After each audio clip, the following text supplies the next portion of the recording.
Πού είναι το βίντεο Minecraft Cosmos 1. Πώς λέγεται, θα συνεχίσω σε αυτόν τον κόσμο και σκοπός μου θα είναι να πάρω iron, οπότε πάμε να πάρουμε iron.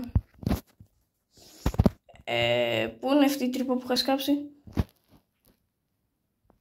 Δεν έχω την παραμικρή ιδέα, οπότε θα σκάψουμε μια άλλη εδώ κάτω για να πάρουμε ένα pickaxe.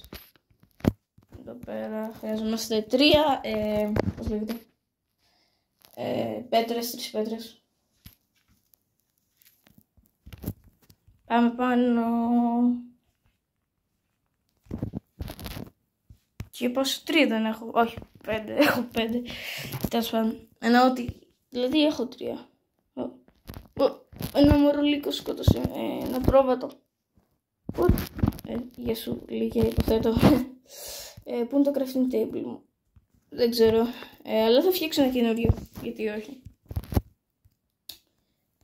Και ναι, πάμε να φτιάξουμε ένα pickaxe. Και πάμε να βρούμε iron, υποθέτω. Εδώ πέρα σπηλιά δεν είναι αυτό. Περίπου, αλλά πάμε να ψάξουμε εδώ πέρα για iron. Το fuck. Γιατί μου έρχεται εδώ πίσω του, έχω να δω ένα χρόνο τώρα. Τέλος πάντων, εδώ πέρα πιστεύω είναι καλό σημείο για να ψάξω.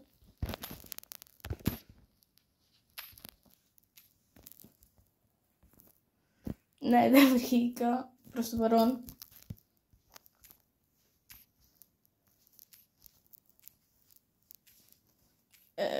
Χρειάζομαι φως, υποθέτω, οπότε φυσικά πάω να βρω μια σπηλιά. Και όπα. Okay. Let's go, τα κατάφερα. Let's go. Πάω να βρω μια σπηλιά που είναι όντως σπηλιά και όχι σαν αυτό. Οπότε πάμε να βρούμε μαζί. Δεν κάνω κάτι το βίντεο επειδή παλιά δεν το έκανα. Οπότε άμα δεν έκανα recreate το παλιό μου βίντεο θα το έκανα κάτω αυτό. Επειδή βαριέμαι. Επειδή όχι εγώ βαριέμαι, εσείς θα βαριέστε να το δείτε όλο αυτό. Μπράβο. Πάνω έχω 3 γούλα, οπότε μπορώ να φτιάξω κρεβάτι άμα χρειαστεί. Ελπίζω όχι. Αυτό σπηλιά είναι. Νομίζω, μπορεί.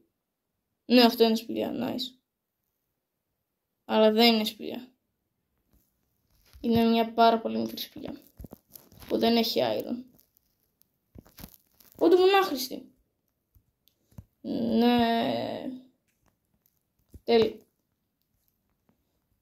Τέλος πάντων, επειδή θα βαριέσαι να το δείτε όλο αυτό, το κλείνω και τα λέμε όταν βρω μια σπηλιά. Λοιπόν, πέρασε λίγη ώρα, αλλά βρήκα μια σπηλιά εδώ πέρα με iron. Οπότε πάμε να το μαζέψουμε. Έχει πόσα, 4 νομίζω. Έχει κι άλλο, όχι δεν έχει κι άλλο. Αλλά αφού κάναμε και αυτό, ας πάμε στο επόμενο βίντεο. Ναι, στο επόμενο βίντεο. Οπότε ας πάμε στο επόμενο.